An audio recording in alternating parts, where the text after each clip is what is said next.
പശ്ചിമേഷ്യൻ സംഘർഷത്തിന്റെ പശ്ചാത്തലത്തിൽ ജനങ്ങൾക്ക് നിർദ്ദേശങ്ങളുമായി പ്രധാനമന്ത്രി നരേന്ദ്രമോദി. വർക്ക് ഫ്രം ഹോം രീതിക്ക് പ്രാധാന്യം നൽകണം, പൊതുഗതാഗതം ഉപയോഗപ്പെടുത്തണം, സ്വർണം വാങ്ങൽ കുറയ്ക്കണം തുടങ്ങിയ നിർദ്ദേശങ്ങളാണ് പ്രധാനമന്ത്രി മുന്നോട്ട് വെച്ചത്. साथियों, हमने कोरोना के समय में वर्क फ्रॉम होम की, ऑनलाइन मीटिंग्स की, वीडियो कॉन्फ्रेंस की, ऐसी अनेक व्यवस्थाएं विकसित की और हमें आदत भी हो गई थी, क्योंकि दुनिया में पेट्रोल डीजल इतना ज्यादा महंगा हो गया है, पहले से कई गुना ज्यादा कीमतें बढ़ गई है.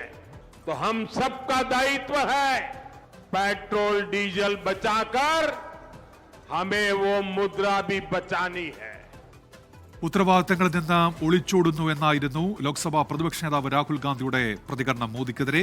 പശ്ചിമേഷ്യൻ സംഘർഷത്തിന്റെ പശ്ചാത്തലത്തിൽ സ്ഥിതിഗതികൾ വിലയിരുത്താൻ അന്തർ മന്ത്രാലയ സമിതിയുടെ യോഗം ഇപ്പോൾ ചേരുകയാണ്. അർജുൻ പീതാംബരൻ വിശദാംശങ്ങളുമായി ഇപ്പോൾ ഡൽഹിയിൽ നിന്ന്. അർജുൻ, പ്രധാനമന്ത്രിയുടെ നിർദ്ദേശങ്ങൾ നമ്മുടെ മുൻപിലുണ്ട്. ഇന്ന് ഇപ്പോൾ ചേർന്നുകൊണ്ടിരിക്കുന്ന ഈ യോഗം എന്തൊക്കെ കാര്യങ്ങൾ പരിഗണിക്കും അർജുൻ?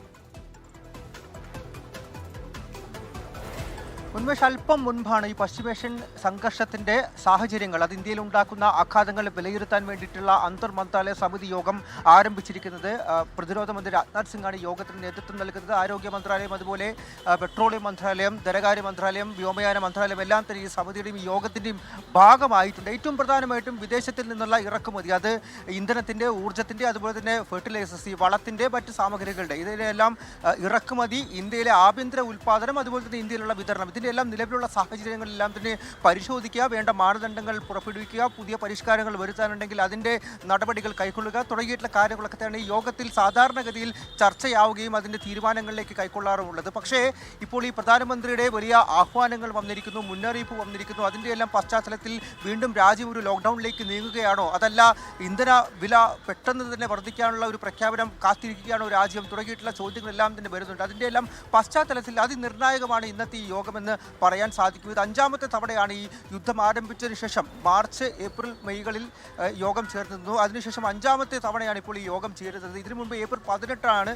യോഗം ചേർന്ന തീയതി. അതിനുശേഷം ഒരു ഇടവേള വന്നിട്ടുണ്ട്.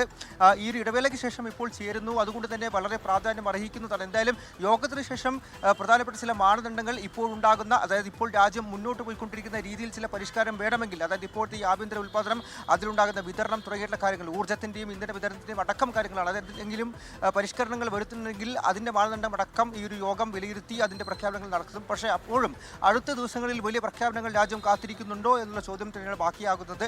ഈ യോഗം അടുത്തൊരു അരമണിക്കൂറിലോ 1 മണിക്കൂറിലോ പൂർത്തിയാകും. അതിനുശേഷം ഈ പ്രതിരോധ മന്ത്രി തന്നെ, രാജ്നാഥ് സിംഗ് തന്നെ അതിൻ്റെ മറ്റു കാര്യങ്ങൾ വ്യക്തമാക്കുമെന്ന കാര്യമാണ് ഇപ്പോൾ കേന്ദ്ര സർക്കാർ വ്യക്തമാക്കിയിരിക്കുന്നത്. ഉന്മേഷ്,